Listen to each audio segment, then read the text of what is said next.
Good morning. First, a Bible reading chosen by Malcolm for this morning, the beginning of the Good News according to John. In the beginning was the Word, and the Word was with God, and the Word was God. He was in the beginning with God. All things came into being through him, and without him not one thing came into being. What has come into being in him was life, and the life was the light of all people. The light shines in the darkness, and the darkness did not overcome it. There was a man sent from God whose name was John. He came as a witness to testify to the light, so that all might believe through him.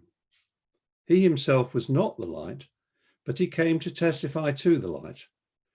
The true light, which enlightens everyone, was coming into the world. He was in the world, and the world came into being through him, yet the world did not know him. He came to what was his own, and his own people did not accept him. But all who received him, who believed in his name, he gave power to become children of God, who were born not of blood, or of the will of the flesh, or of the will of man, but of God.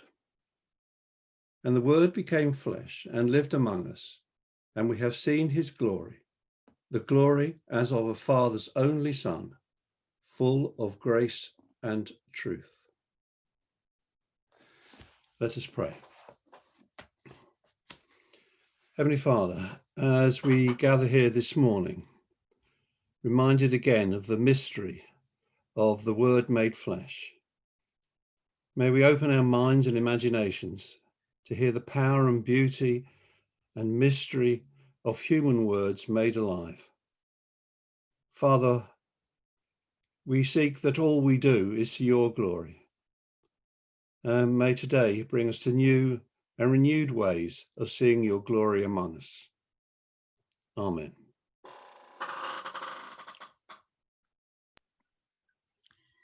Thank you, Ian. We're now going to hand over to Jeff to introduce Malcolm. Thank you. Well, it's my pleasure to introduce Malcolm. I hijacked this spot because I've known him for over 30 years, since I was down in Cambridge. He's a character, if you've ever met him. He is an Anglican priest, he's an academic, he's a poet, he's a songwriter, he is a blogger. As an academic, he's produced a massive 470 pages study of the ancient mariner, to whom he bears more than a passing resemblance. More recently, and he's asked me particularly to point up two of his books of Advent Anthology for this year, Waiting on the Word, and his most recent poetry in a book called After Prayer. Both of those you can obtain from the Church House bookshop online and from other suppliers as well. Our last lecture was very much down to earth as we looked at science, the environment, and Christian faith. Today we're much more imaginative as we let our minds stray and look at the power of words, which Malcolm is such a master. And I'm going to say no more than that, but let him demonstrate that fact. Well, thank you very much, Jeffrey. That's very kind. I noticed you used the phrase down to earth. I'm glad that your last lecture was down to earth. I hope this one will be too, though not only down to earth. In fact, it's a phrase of Shakespeare's about the poet's eye glancing from earth to heaven, from heaven to earth, making that connection, which is going to be very much the focus of what I have to say. So I titled my lecture Christ and the Poetic Imagination. Can I just check I'm coming through nice and clearly to everybody? Good. I've titled my lecture Christ and the Poetic Imagination, but I'd like to start with the second half of that title, the Poetic Imagination. Now we'll try and get some sense of how poetry works and what we mean by the poetic imagination, before we then begin to consider how we can bring that, as all things in the end are brought to Christ, or found in Christ, or sustained or cohered within him, in whom all things were made. So if we're going to find out what poetry is, it seems to me, you know, there's no point in wasting time with literary middle management. We may as well just go straight to the top. And fortunately, we can ask Shakespeare this question. And even more fortunately for us, I mean, there are a number of places where Shakespeare talks to us about what poetry is and how his own poetic art works. But there's a very fine and famous passage which comes quite early in Shakespeare's work, and I think does set out his stall in some respects about what poetry is and how it works. And it's the famous passage describing the poet with his eye in fine frenzy rolling, which happens in A Midsummer Night's Dream. And I'm going to look at it in some detail, but perhaps just before I do, I'll give you a bit of context. The old English teacher in me can't speak of text without context. And I expect you all know A Midsummer Night's Dream. I mean, I'm sure you do, but if you don't, you've got a wonderful treat in store for you. So in A Midsummer Night's Dream, curiously enough, the play is set in Athens. And so the great seat of rationality, if you like, and you know, Greek reason and the glories of the Parthenon and so on. And Duke Theseus, who's in charge of Athens, a character Shakespeare stole from Chaucer, really. But anyway, Theseus, who in spite of being a figure of classical myth and legend, is presented as somehow a rather bluff, pragmatic Englishman who doesn't believe in any of this airy-fairy stuff and nonsense. Except, unfortunately for Theseus, airy-fairy things are happening all around him at all times. And in fact, he is about to marry Hippolyta, an Amazon queen, which is pretty epic and legendary for a practical English shopkeeper, which is the way he sounds most of the time. So anyway, you may remember they're prepared to get married. And then there are two pairs of lovers completely mismatched and ill-sorted and cross with one another. And I love her, but she doesn't love me, that kind of scenario.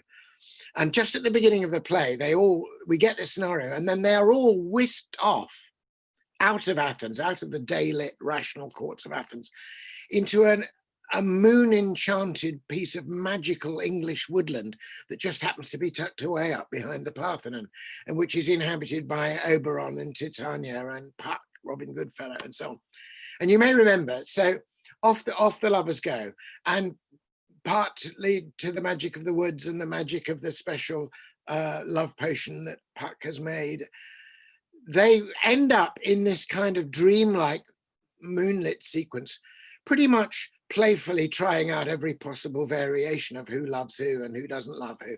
But by the time it's all over, and it takes most of the play to be over, they come back to where they belong, back out of the magical woodlands and into the daylit court.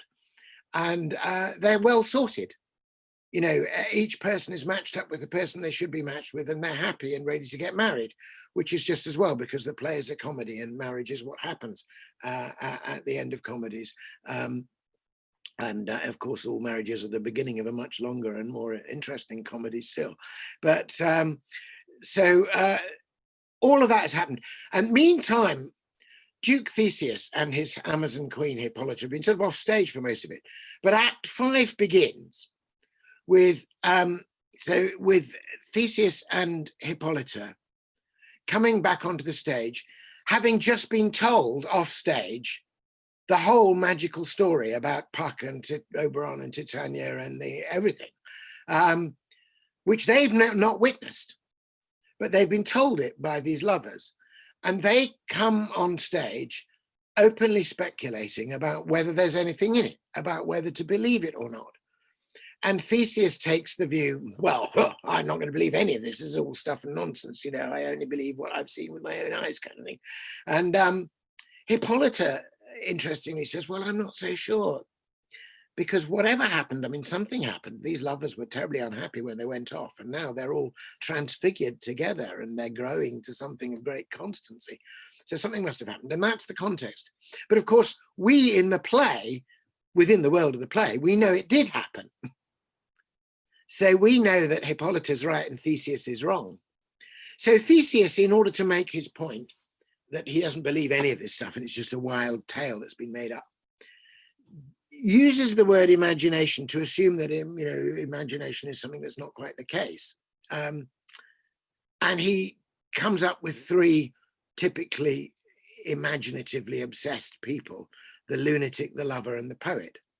And he dismisses the lunatic and the lover with a couple of lines each.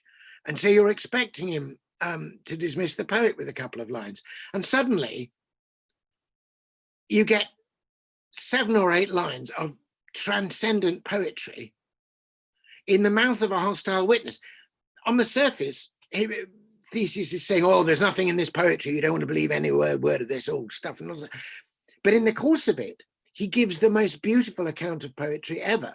And in fact, an account of poetry that makes it very clear that poetry can show you things that are the case. And there may be some things that you really need to know, which at least at first, only poetry can show you. Only the imagination can apprehend them. The reason may catch up with some comprehension a little bit later. So that's the context. I just wanted to give you the context of the passage. Now I'm going to read you this famous speech. And it was on the handout that was sent to you, and you may prefer to have printed that off and, you know, so you can annotate it. But if not, Jill's going to kindly, Linda's going to kindly share it on the screen. So here we go. Hippolyta has just said, "'Tis strange, my Theseus, that these lovers speak of." And then Theseus replies, "More strange than true. I never may believe these antique fables nor these fairy toys. Lovers and madmen have such seething brains, such shaping fantasies that apprehend more than cool reason ever comprehends. The lunatic, the lover, and the poet are of imagination all compact. One sees more devils than vast hell can hold, that is the madman. The lover, all as frantic, sees Helen's beauty in a brow of Egypt. The poet's eye in fine frenzy rolling doth glance from heaven to earth, from earth to heaven, and as imagination bodies forth the form of things unknown, the poet's pen turns them to shapes and gives to airy nothing a local habitation and a name. Such tricks hath strong imagination that if it would but apprehend some joy, it comprehends some bringer of that joy." And we'll pause the speech there. So it's remarkable. And so many phrases we know, more strange than true for a starter. So it's very interesting. There are a series, I gave you the context partly so that you would enjoy the series of ironies with which Shakespeare is playing in this scene. So I never may, more strange than true, I never may believe these antique fables nor these fairy toys. Well, just a minute. This is Theseus, you know, of the famous stories of the Minotaur and Ariadne and everything else, who is about to marry Hippolyta, a legendary Amazon queen. And he says he doesn't believe in antique fables. I mean, he actually is an antique fable. And as for not believing in fairy toys, of course, the reason why both Oberon and Titania, the fairy king and fairy queen who've quarreled, happen to be in the same patch of woodland just behind Athens at the same time, is that they've both come to bless the marriage bed of Theseus and Hippolyta.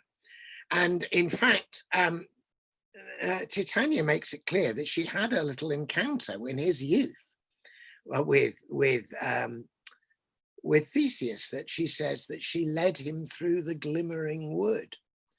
So for all the fact that Theseus is trying to say, well, I stand for cool reason and I don't believe any of this stuff, we actually know, I mean, there's a repressed romantic in him somewhere. There's, you know, he did have an encounter in the glimmering wood once with the Queen of the Fays, you know, and he just like there are people now who take vengeance on their feelings and who're trying to crush the world into a series of reductive little atoms, who actually loved the Narnia stories when they were little, and suddenly might find that all that golden beauty unlocked for them again one day and ready to re-enrich their middle age. So anyway, we know better than he does. So first of all, he's an antique fable himself, doesn't believe antique fables. He's already had an encounter with the fairy queen, but he claims that he doesn't believe in these fairy toys. Then finally, he tells us he doesn't believe in poetry. except that he says that he doesn't believe in poetry in the most beautifully crafted lines of blank verse iambic pentameter you could possibly ask for.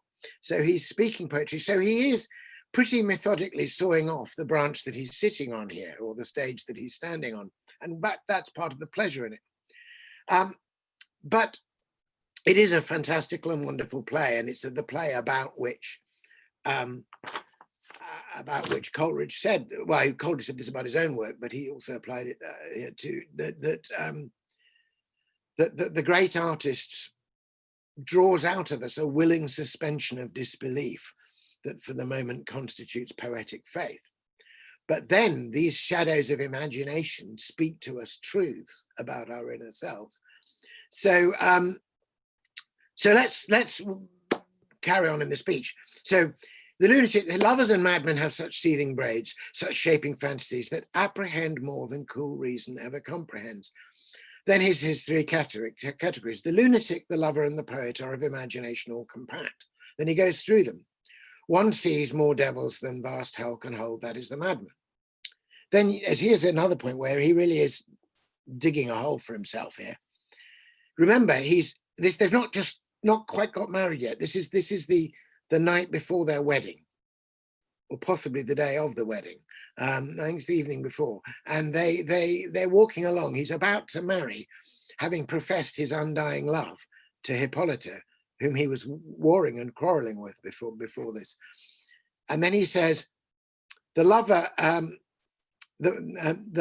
all as frantic, sees Helen's beauty in a brow of Egypt. Now, that was a dismissive phrase in those days, you know, and it was probably related to prejudice against gypsies, but the phrase, the brow of Egypt. But Helen's beauty in the brow of Egypt, he's saying the trouble with people who are in love is that they're so completely in love, they don't even notice that the girl they're with is actually rather dull and plain. They think she's Helen. Now, that's probably not a good thing to be saying to your intended just before you get married. You know, this is just a brief fit. I'll see how dull you are later, you know. So you kind of want to you rather frantically say to Theseus, like, stop now. But he then goes on to dismiss the poet, and Shakespeare, with a lovely irony, puts this beautiful account into the mouth of a hostile witness. So let's look at what he says about poetry, and you'll see how suddenly the whole verse lifts. I mean, the lunatic and the lover are dismissed, you know, with basically 3 lines between the two of them. But look at what the poet gets to himself. So let's look at it. The poet's eye in fine frenzy rolling doth glance from heaven to earth, from earth to heaven, and as imagination bodies forth the form of things unknown, the poet's pen turns them to shapes and gives to airy nothing a local habitation and a name. Now, I think that Shakespeare has chosen at this moment to take the very character who doesn't believe in poetry and give him this essential and central account of what poetry is. So I'd like to look at that account with you in a little bit more detail, because I think there's probably, well, in my view, there's no better account of what the poetic imagination is and how it works. So the first thing to say is that he notices the poet's eye, that it's about vision. And we soon see that it's not only about what you can see, but also what shines to you from the invisible realm through the things that you see. But it's got to start with vision. It's got to start with sight. It's got to start with conjuring up images for you, which of course the word image is inside the word imagination. So, but what is the field of vision for the poet? So the poet's eye in fine frenzy rolling doth glance from heaven to earth, from earth to heaven. Now that's pretty comprehensive, isn't it? So the phrase heaven and earth is an echo of the creed. Of course, it's a phrase of talking about everything, the creator of heaven and earth, of all things visible and invisible. So heaven and earth, it means everything. But it also has the contrasting sides of everything, the heaven side and the earth side, which maybe also is to do with visible and invisible. So none of them is out of the poet's glance. The poet is perfectly entitled to glance to heaven and deal with heavenly things in all the possible senses of the term heavenly. The sacred, the apprehended, the brief glimmering vision, but also the poet's eye must then, having glanced at heaven, come down to earth, which is why I'm glad Geoffrey used that phrase, down to earth. If it's going to be good poetry, then it's got to be bodied forth and set out in real images. And some poets work like that. They start with a kind of almost disembodied apprehension, a kind of, I got this thing, and then they search one image after another and try and show it and body it forth. The glance goes from heaven to earth. Or poetry might work the other way around. It might work with the from earth to heaven, the second directional trajectory of poetry set out in this line, where you start with a very earthy, particular, beautifully described thing, you know, famously the red wheelbarrow in the rain, and then that allows something else to come through. But the point is that there's a connection. If you start with heaven, you've got to come down to earth. And if you start with the earth, you've got to open something out so that there's a kind of window or a glimmering or a staircase at the back of the poem that opens out to these possibilities which are more and which are greater. And this is about poetry, but it's probably true of all the great imaginative arts, that they're about making these connections between heaven and earth in one way or another. And just to take the realm of poetry, you can see that there are certain poets who characteristically start at one end of the spectrum and then come to the other, and some that do it the other way around. So if you think about the poet's glance from heaven to earth, I mean, I would say the kind of classic example of that in our own age would be T.S. Eliot. That Eliot has these extraordinary apprehensions and then tries one way after another, one extraordinary image, sometimes images that don't make a logical sequence in the earth sphere, but each of which are embodying forth. So, you know, early in Eliot's poetry, he says, I must borrow every changing shape to find expression, dance like a dancing bear, chatter like an ape, and I should have been a pair of ragged claws scuttling across the floors of silent seas. And later when he's writing Christian mystical poetry in the four quartets, he gives you this sense that there's this thing he's seen and he says, quick, now, here, now, always. Or he says, he gives you a beautiful account and then he goes, that was a way of putting it. A paraphrastical study in a worn out poetical, or he says, last year's words belong to last year's language and next year's words await another voice. He's started from heaven and then he's giving you one beautiful image from the world of earth, from these particular places like Little Gidding and Burnt Norton, the Rose Garden, or the secluded chapel on a winter's afternoon while the light fails. And each of these kind of is an embodiment of the thing he's so that's his trajectory.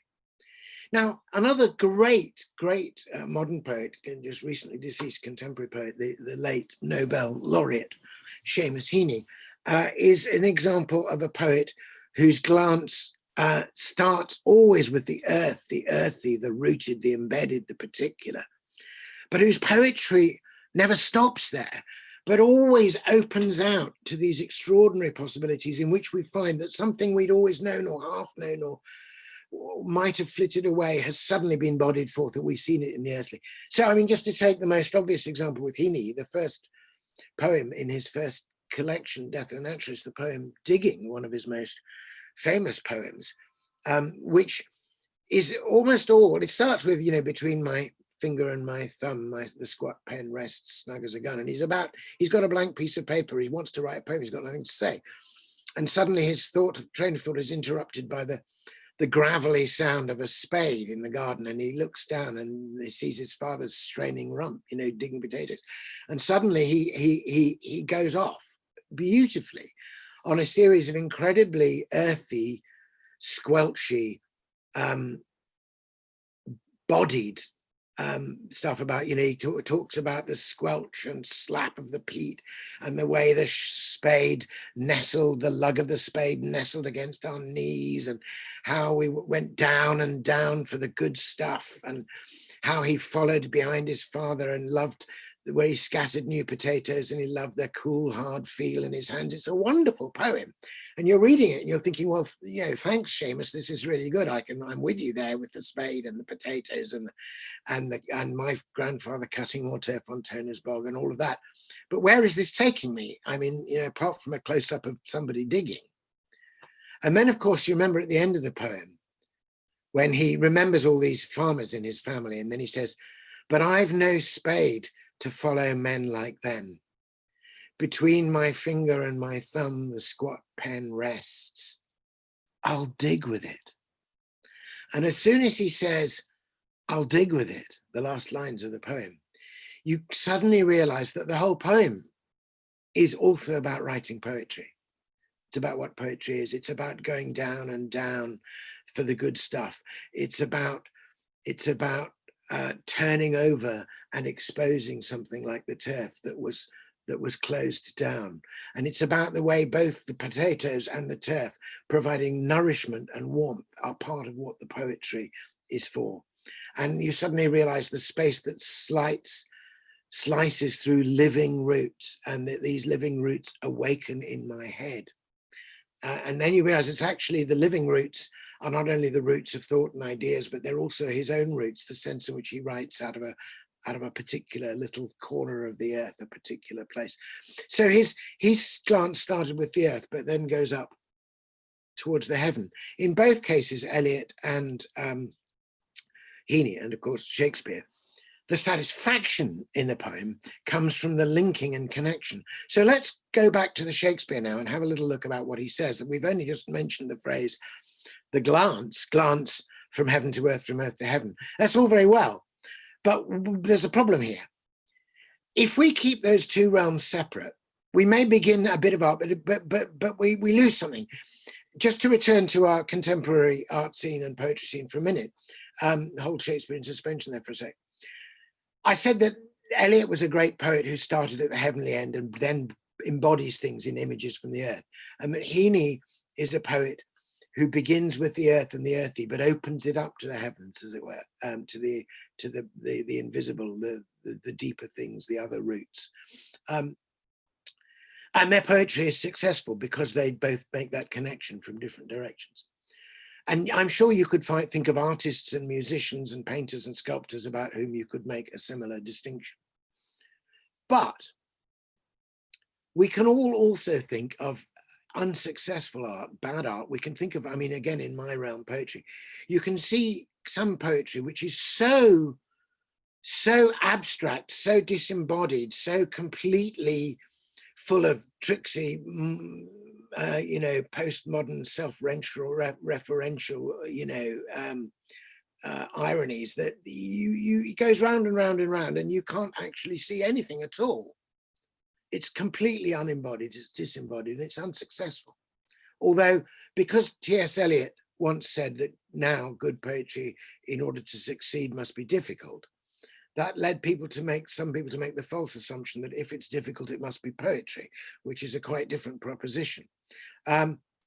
So you can see where things stuck up in its own abstracted circles, and this would be true of some visual art as well, and maybe even of some music, that it doesn't connect, But on the poetry front, you can also see a poem that is about a garden or a flower or a wayside stream or something, which is basically a sentimental poem that says everything that you already know. Nothing is modified, your view of nothing is changed. You read the poem and then that's it, that's all it has to deliver. I mean, these poems are usually printed on greetings cards, fortunately, not actually in books of poetry. But there they all are. And you go like, is that it? You've completely comprehended it. And the poem has nothing more to give you next time you go back to it. But when a work of art succeeds, when the earthy poem is a habitation for the heavenly to come and dwell, then there's a new intimation, there's a new glimmer and vision inhabiting the old poem every time you knock on its door and read it. And the connection has been made. But equally, you can see the problem. So let's now return to Shakespeare and see what he says about making the connection. So, the poet's eye in fine frenzy rolling death, glance from heaven to earth, from earth to heaven. How do we make the connection? Here's what Shakespeare says. And as imagination bodies forth the form of things unknown, the poet's pen turns them to shapes. This is the central, this is the heart of the art, the most important part of the whole thing. Imagination bodies forth. And what is amazing, well, I'm going to use, I don't like using literary critical jargon words on the whole. I had too much of them, you know, as an undergraduate. But there is one jargon word that we were taught, which is actually very useful. I remember learning this word in the sixth form and basically being told it was the difference between a B plus and an A, whether or not you use this word. You just had to get it in. And if you used it, you were automatically a literary critic. And that word was juxtaposition. And juxtaposition is just, it simply means two things being abutted up next door to one another. But juxtaposition is a really important literary technique, particularly when you take two words that seem antithetic to one another and you constrain them to dwell together. So I want you to notice the juxtaposition of the words imagination and bodies. And as imagination bodies forth the form of things unknown. It's an extraordinary thing. And it's bodies as a verb in the present continuous. Bodies, embodies, puts into a body. Now, if we had met properly in the body and in the flesh and we were all in Harrogate, and if I were a lecturer of a certain type, which I'm not, I could have done that incredibly yucky thing that people do and divide you into two groups and have a little you know, buzz group and brainstorm and all that. And I could have given one group the word imagination and the other group the word bodies. And I could have said, now I just want you to do some free word association about the kind of connotations of each of these words. And I could have given you 5 minutes. And then I could have awkwardly asked somebody to represent each group and say the words they'd said. And I'm pretty sure that the imagination group would have come up with lots of, you know, lofty, imaginative, but essentially half visible, airy, fairy things about dreams and dreaminess and fairy clouds and, you know, rainbows and unicorns and that kind of thing.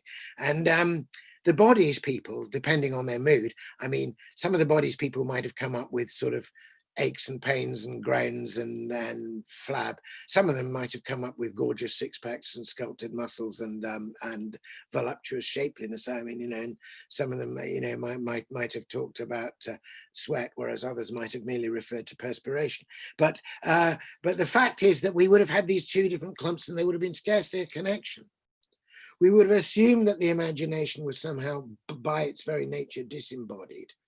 And we would have assumed that the body was somehow by its nature only ever the physical thing it is and never a kind of translucent vehicle of something else. But Shakespeare will have none of that. Shakespeare says that poetry consists precisely at that moment where imagination finds a body. Of course, for Shakespeare's own art, that was quite literally true, that his imagination was quite literally bodied forth in the bodies of Will Kemp, you know, and Burbage, Richard Burbage, and Shakespeare himself, and all the other people in the King's Men. So he literally used the human body as the medium for his art, and I think it's still the case that Shakespeare really only becomes Shakespeare when he is bodied forth by an actor on a stage. Three-dimensionally, I don't think it's even Shakespeare yet when it's, you know, on a flat screen. But of course, he's not simply talking about plays, he's talking about poetry as a whole. And poetry must body things forth. So the imaginative apprehension bodies something forth. And what does the bodying do? Let's look at this bodying. Imagination bodies forth. And here's, look at the language, Shakespeare. This is, I once talked about this passage to a group of visual artists, painters and sculptors at the Royal Academy. And they were so attracted by the language, even though this literary language. Look at this, you've got bodies, form, shape. So the imagination bodies forth the form of things unknown. The poet's pen turns them to shapes. So the bodying forth, the imagination is, if you like, it mustn't be allowed to just drift off into infinity. It's got to be called down and clothed and bodied forth and come into an accessible finitude for us. And that finitude must itself be form, a beautiful form. We all have a form and a shape in our bodies. I mean, some of us may not be entirely happy with the form or shape of our bodies at the moment, but as a result of lockdown, but nevertheless, form and shape we have. And what's more, even if we're not allowed to visit each other's, we do have a local habitation and a name. So this is really bringing it down to earth. Poetry gives a shape, it gives a form, and then it gives to airy nothing a local habitation and a name. And here I'm afraid we have to rap Theseus over the knuckles yet again, because he's making he's trying to suggest that what the poet writes about is nothing really. Airy nothing has been given a local habitation and a name, but that's not true. He's using airy nothing here as the equivalent of what he called unknown. Bodies forth the form of things unknown, the poet's pen turns the unknown shapes, gives to airy nothing a local habitation and a name. Well, just because a thing is unknown doesn't mean that it's nothing. I mean, all we know, as Seamus Heaney says, is a door into the dark. There are millions of things that are real that we don't know the full form of yet, but many things that we know the form of now that Shakespeare didn't know the form of them, but it doesn't mean that they weren't nothing. And in fact, it's precisely this ability to find the form and to make imaginatively the habitation for a half-glimpsed idea that brings the idea into focus. And this is true not only of poetry, it's true of science, it's true of the great scientific revolutions, that they involve imaginative thought experiments and leaps of the imagination, which then allow you to perceive things. So imagination bodies forth the form of things unknown, poets pen, wonderful. And I've used two terms quite a lot in this, which I actually borrowed from this speech, and I want you to notice them now. This great description of the poet bodying forth the form of things unknown and giving to this unknown thing a local habitation and a name. That speech is, as it were, framed or enclosed or bracketed by two lines in which Shakespeare uses the same two words and uses them in a balanced way about ways of knowing. And those two words are apprehend and comprehend. So earlier on in the speech, such shaping fantasies that apprehend more than cool reason ever comprehends. And then right there at the end, after this account, if it would but apprehend some joy, it comprehends some bringer of that joy. So those are obviously very important, and I can't help feeling that there's a relation between the repeated heaven and earth, earth and heaven, and the repeated apprehend, comprehend, apprehend, comprehend. It may be that we can speak of the heavenly as that which we can't quite comprehend yet, but which we apprehend a glimmering of, and the earth, the visible, as the things we can comprehend. And therefore, the spectrum, or perhaps, you know, the kind of axis and ladder between apprehend and comprehend is like that between heaven and earth. We're moving from one to the other. The poet takes an apprehension and brings it into the realm of comprehension. But the poet also takes all the things you thought you'd comprehended and opens them up and makes them fresh to you in a way that they become a window onto newer apprehensions. So that seemed to me a very important pair of terms. And as I say, you can see it in poetry all the time. One of the great examples of it for me would be Keats's Ode to a Nightingale, which starts, you know, in the earth, as it were. It starts in the most unpromising, foreclosed, kind of exhausted glumness, you know.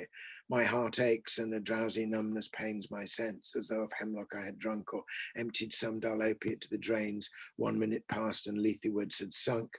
It's pretty low.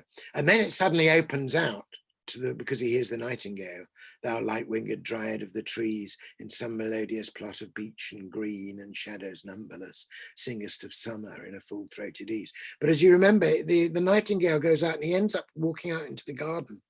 And suddenly, in the penultimate verse of the poem, right at the back of the poem, as it were, out of nowhere, with no kind of logical sequence, Keats conjures an image of windows opening, of magical casements opening on perilous seas in fairy lands forlorn. I was transfixed by that poem when I first read it as a teenager. And this unexpected thing that right in the middle of the poem is a window opening on the enchanted, the numinous, the perilous. I've been ushered not only into the local habitation and the name that Keats has given to all the experiences in, but at the back of that local habitation, if you think of it a house, is a kind of window opening onto another world.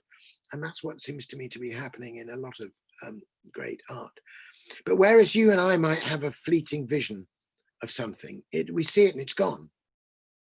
It's a fleeting apprehension. And we don't know how to get it again. Whereas what art does, precisely what the imaginative arts do, is to create a kind of trysting place for that vision, where we can come back and go through the same familiar front door of the poem or the painting or the piece of music and find ourselves suddenly by the magic casements as new apprehensions have come to live in that comprehensible house. And it may be that all our knowledge is a movement in which we have an apprehension and it's built into it becomes comprehensible through the images of poetry or art. And then we have comprehended images which take us into a new apprehension, which involves a new comprehension. So it's a kind of dynamic between earth and heaven, heaven and earth. So now I've spent rather a long time talking to you about literature. When you're at a school of theology, you may be thinking, did I accidentally zoom in on the wrong lecture?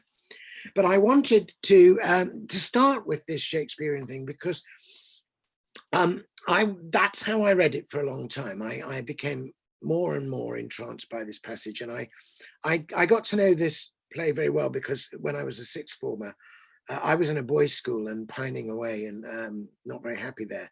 And then happily, the almost mythical girls' school of the same name, which was on the other side of London, suddenly moved next door. And they built a very high wall between the two schools so that there should be no stuff and nonsense or hanky-panky. But they made an exception for drama. They said that if you did drama, you could play with the girls. So of course I did drama, and we did our first joint production was A Midsummer Night's Dream, in which I played Puck. But I fell in love with the girl who was playing Hippolyta. So I was always thinking I could do Theseus's speeches better than he could. So I've thought about this speech for a very long time. And eventually I came to see how much it had to say about poetry. Then one day, about 12 or 15 years ago, I was writing a book called Faith, Hope and Poetry, in which I was trying to set out why it was that I thought poetry had this permanent spiritual value, even the poetry that wasn't necessarily explicitly religious. And of course, this play is set in BC Athens. So I was reflecting on this again, but I happened to be sitting, as it were, in a theological frame where I reflected on it. And I suddenly thought, what does this remind me of? There's something going on here that's kind of been underpinning it all, and I've almost apprehended it, but I haven't quite comprehended. And I suddenly saw what it was. This whole thing about heaven, I thought, where have I heard these phrases, heaven and earth and heaven? Well, I thought it's the creed, it's also Jacob's ladder, isn't it? That he sees, a ladder between earth and heaven and how awesome is this. But I thought there's something else going on here. And then I suddenly saw this great juxtaposition: imagination bodies forth the form of things unknown. And I thought, if this is heaven and earth and heaven bodying forth, and I thought, oh my goodness, of course, it's the prologue to John's Gospel. This whole speech is a beautiful, faithful, poetic riff on the prologue to John's Gospel. If you think about that, the whole thing is about the connection of earth and heaven, heaven and earth. And we start in the heavenly realm in John's Gospel, don't we? In the beginning was the Word, and the Word was with God, and the Word was God, and the same was with God in the beginning. All things were made through him. It's wonderful. When you're reading it, you're reading great theology. But the fact is, you can't actually see it. You can't, it goes on like that. And then suddenly, out of nowhere, like a sort of bolt from the blue, you get, verse 14. And the word was made flesh, verbum caro factum est. Yeah, the word is made flesh. And dwelt among us, had its habitation in our midst. And we beheld, we saw, it's all about seeing, the poet's eye, his glories of the only begotten, full of grace and truth.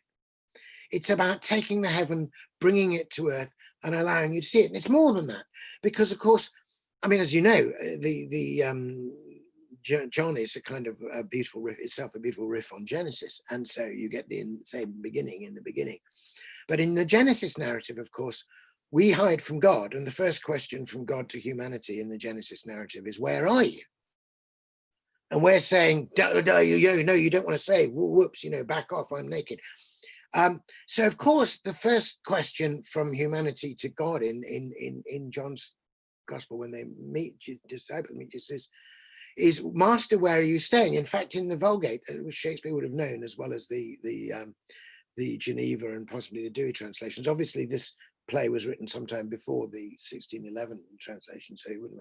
But anyway, he would have known it in Latin. And that question is, Magister ubi habitat? Where is your habitation? So imagination bodies forth the form of things unknown, gives to airy nothingness a local habitation and a name. And when I read further in John chapter 1, I realized this Jacob's ladder thing was there as well. This whole question of glancing from heaven to earth, from earth to heaven. Because you remember Nathaniel, and Nathaniel is actually a bit of a Theseus. Nathaniel is one of these kind of supposedly practical, cynical people. When somebody comes up to Nathaniel and says, "We found the Messiah," and says, "Who is it?" It's Jesus of Nazareth. He goes like, "Nazareth? Can anything good come out of Nazareth?" It's like it said Neasden, so he's a cynic. And yet the poet's eye doth glance. What happens is that he comes and he literally just sees Jesus. And as soon as he sees Jesus, remember, Magister ubi habitat, come and see. And he sees Jesus, and he immediately sees who Jesus is. He sees the whole thing. And he says, and Jesus says to him at first, here's a true Israelite. And Nathanael says, "How do you know anything about me?" And Jesus says, "I saw you when you were sitting under the fig tree." And then he says, "Oh, you've seen me, I see you. You are the Messiah." And Jesus says, "Do you say this because I said I saw you sitting under the fig tree?" That's Nathanael's local habitation. Then Jesus says this, he says, "You will see greater things. You will see the heavens opened and the angels of God ascending and descending." And you can imagine Nathanael, a true Israelite, is going, I know this one, because you're going to say, you will see the angels of God ascending and descending on Jacob's ladder. Jacob, who becomes Israel, my ancestor. That's what you're going to tell me, isn't it? But of course, it's not what Jesus says. Jesus says, you will see the angels of God ascending and descending. You'll see the heavens opened and the angels of God ascending and descending upon the Son of Man. It's a hidden I am saying. He's actually saying, I am Jacob's ladder. I am precisely that connection, that bodying forth, that the glance from heaven will always come to earth now, and the earthly glance to me will always open you up to heaven. You will see the heavens open. And the more I thought about it, the more I thought that by so subtly echoing that in this speech, which is supposed to be BC Athens, Shakespeare is actually saying, I think, that our own poetic effort is a kind of mimesis, a kind of imitation, a kind of modeling forth at our level of the great creative act which created the cosmos, including us and our creativity. That this capacity to make is itself part of the imago Dei in us. And of course, Shakespeare famously had small Latin and less Greek, but he would have had some Greek. And he would have known that the word in John's gospel, without him was not anything made that was made, all things were made through him. The Greek verb there is poiein. It's from which we get the word poet.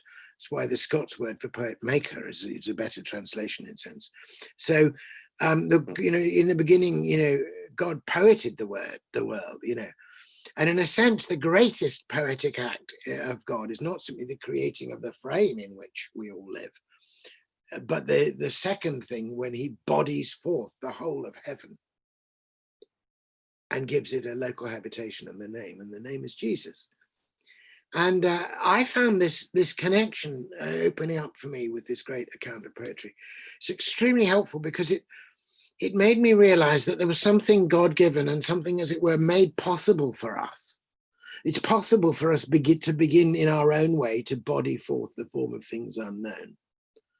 Because right at the core of the cosmos, God has himself put forward in himself this possibility of bodying forth, and bodied himself forth in Christ. And I began to feel I could also go back and perhaps read Colossians in a new light, in light of this as well. And that's a task I might take up. And it's looking at the divine element in the human imaginative work.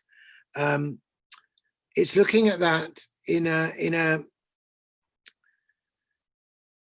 way that allows us to see God at work, even when there's no official,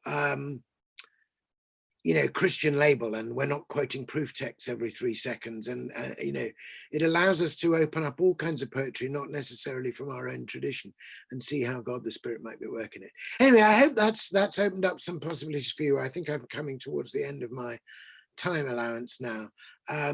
And my understanding is that we're going to have about half an hour for questions, but I think it'd be good for us to have a little bit of a break now. You've all listened with close attention for a long time, so maybe we can probably stop screen sharing now.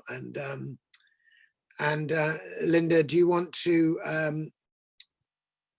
suggest a time when we reassemble? I mean, we won't sign out of this. We'll just put ourselves on mute and turn our cameras off for 5 minutes. What do you say, Linda? I say Jeff